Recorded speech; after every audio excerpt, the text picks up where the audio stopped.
So where do you see Bitcoin going over the next decade? Or even longer? I mean, millions of dollars. Because if the U.S. government continues to print money, that money is going to get siphoned and filtered into every asset class. Houses are going to increase in price. Salaries are naturally going to increase. The price of Bitcoin is going to increase. When we talk about $1 trillion market cap stock, like what the fuck is $1 trillion?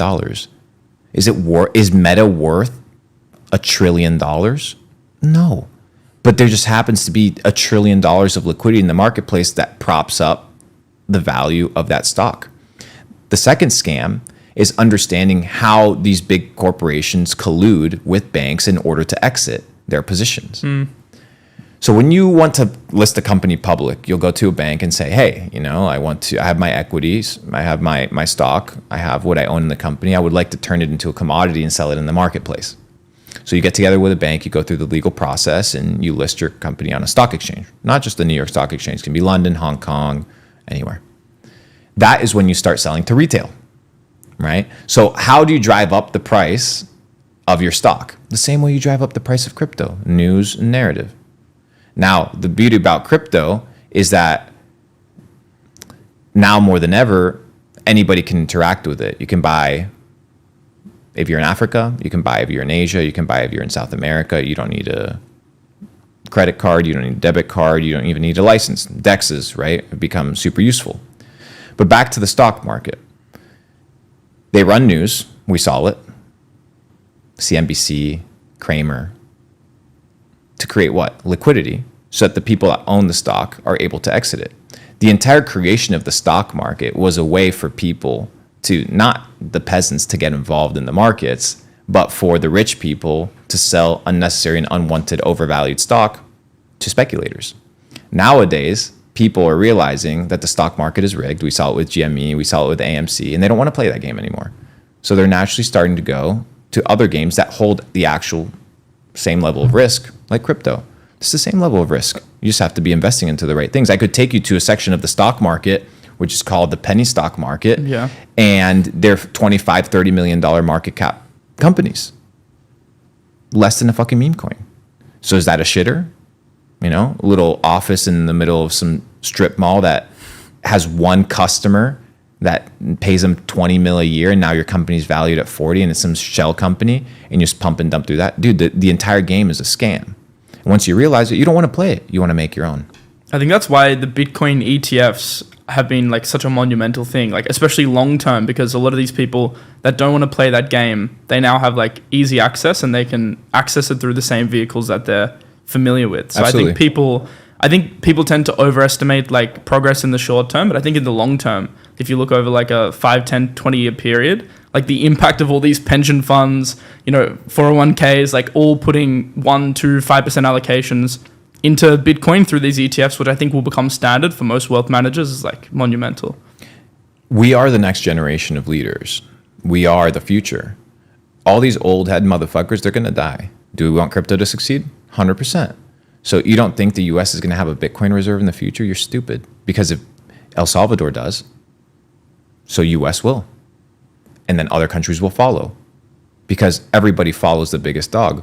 I wouldn't be surprised if Trump wins the election and announces the fact that they buy 1 million Bitcoin to just chill and just hold on to that. Well, I think they've probably already been buying Bitcoin for a long, long time. 100%. Think about it. Why would the government tell the people that they've been accumulating Bitcoin? All they're going to do is impede their own ability to accumulate supply. So it's actually in their interest. Fidelity's been mining Bitcoin since 2015. There you go. 2015. Low key. Crazy. Yeah, this space is maturing, but it's still so early, dude.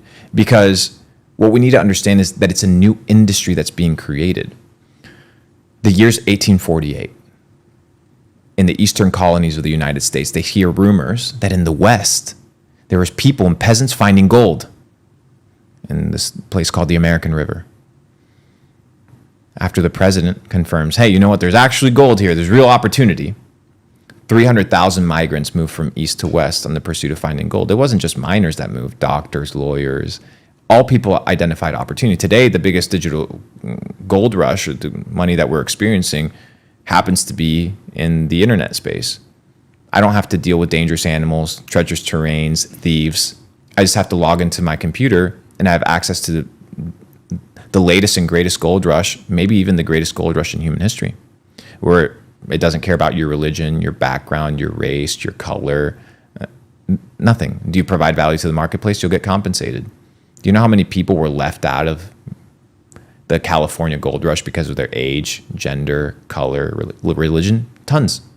No resources. Today, what resources do you need to get involved in the markets? A phone, access to the internet. It's Everyone insane. watching this right now has a phone or Absolutely. a laptop that they're watching on. So you're either going to consume or you're going to produce. It's very simple. The asymmetrical bet online is insane, but the asymmetrical bet in crypto on top of the internet is even higher.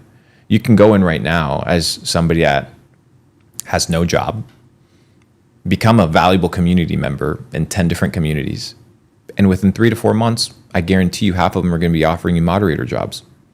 and you'll have a full-time income. People don't realize that. Like, They it's don't. crazy. Like I've been working obviously in the content space and also on the agency side, like, you know, helping advise projects and stuff. And like, it's so hard to find good staff members, good researchers for content, good moderators for projects. I've got my like business partner sitting over there. Like, it's really difficult.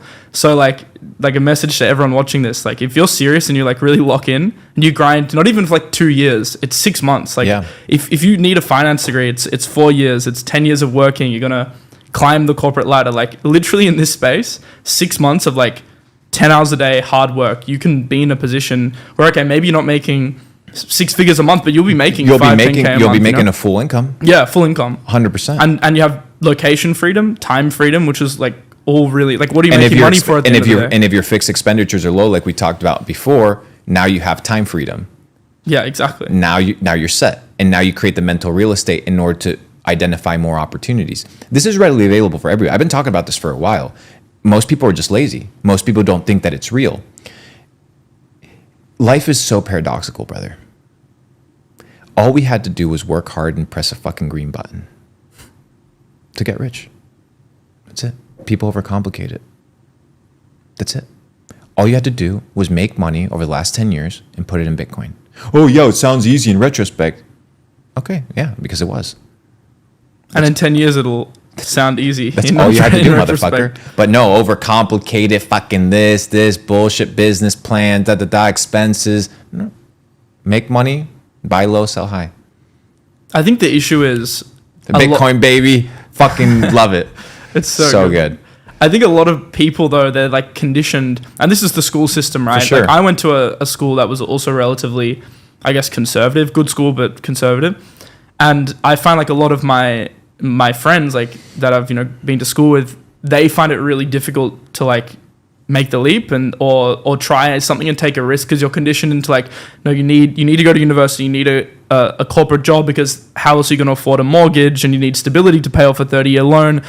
And I feel like it's obviously top down, that narrative's been driven, obviously, because sure. it benefits the banks and gives them more liquidity to offer loans for credit, and it keeps the credit cycle going. So it's actually in the best interest of these organizations to have this system.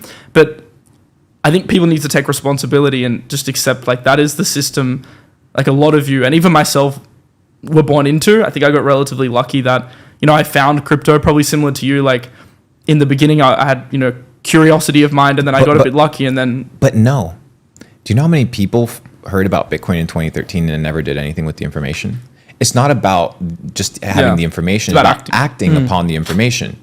Because it's about materialize. You can have dreams and ambitions. If you don't materialize them through hard work and effort, it's not going to happen. You want to become a millionaire? Cool. It's not just going to happen. You have to materialize that dream into reality through action. Action is what brings things from mind to the three-dimensional world. It's what makes it real, right? So when people talk about this idea of, you know, that we are the essence of God, right? God created the universe. Well, we have the ability to create things through thoughts, materializing it through action. So you want to become rich, you want to make money, you want to become successful, you want to develop a good physique, you want to develop a good network. Okay, perfect. You're going to have to expend the necessary energy in order to acquire that. There is no give and take. There is no aspect of, you know, free for all. There's a price for everything. A price must be paid for everything. Yeah. That's just natural law. You want a tree, perfect. You're gonna have to plant a seed. Even what we do, like, it's hard. It's not easy. It's not easy. But once again, We're talking about the asymmetrical bets and the asymmetrical upside. So if I'm to work 5 years, perfect. Do I want to work 5 years for a $50 million payout? Or do I want to work 5 years for a $50,000 a year payment? Well, the choice is mine. So I need to find the industry, the business, the vehicle, the narrative that'll propel me to my goal quicker. When the internet rolled around in the early 2000s, people were still using fax machines. They were still using different, the little 3-button bullshit with the phones and the palm tap thing. All these businesses become obsolete, irrelevant. What hasn't become irrelevant is the narrative. So your job isn't to find a business model that is a flash in the pot. It's to follow a narrative. What's the narrative? The internet. The internet was the narrative. You could have just stuck around at the forefront and the cusp of internet innovation. You would have gotten rich. People that just bought domains and sat on them for 10 years, like any single word domain is now 6 figures. Buy low, sell high, baby. It's the name of the game, supply and demand. The reason Bitcoin's going up is because more people want it than people want to sell it. That's it. That's the essence of everything. Buy low, sell high. You want to do drop shipping? Cool. You're going to buy low a product and you're going to sell it high. You have an agency service and you have employees. You're going to buy low your employees' time and you're going to sell it high. You want to get into the meme coin space? You want to buy low and you want to sell high. It's all, the entire world is a meme coin, my brother. It's all a meme coin. Just people add all these additional fancy things attached to it that aren't necessarily needed. Now, my opinion is this is a dual-sided kind of perspective because we're talking about the positive things about it. Let's talk about the negative things about it. So we're talking about like, hey, crypto's great, but why do most people lose? If it's so good, why is it that most people lose? Well, in fact, it's not that most people lose. There's always the same percentage of winners and losers. 50% of people make money on the trade and 50% of people lose money. To me, 50-50 is still a better variable odd than business. Business is maybe what, 20% success? Holding on to your job. I think less than 10% of small businesses succeed over a decade. 50-50 partnerships within 5 years, fully dissolved, about 80% of them. Why? Well, because you're betting on that thing. Most people are making bets. Business model you endeavor on, that's a bet. You're betting your entire existence that that's the business model you're going to work on. Going to university and putting 4 to 6 years in crazy. is a bet. It's actually a time trade because, and this is... You're exchanging time, opportunity, energy, attention for the potential of a positive future. When you haven't even positioned yourself for that positive future, you've just been sold that the paper is going to give you a positive future. And today, more than ever, nobody gives a fuck about the paper. They care about what? The experience and the expertise. So I agree with you.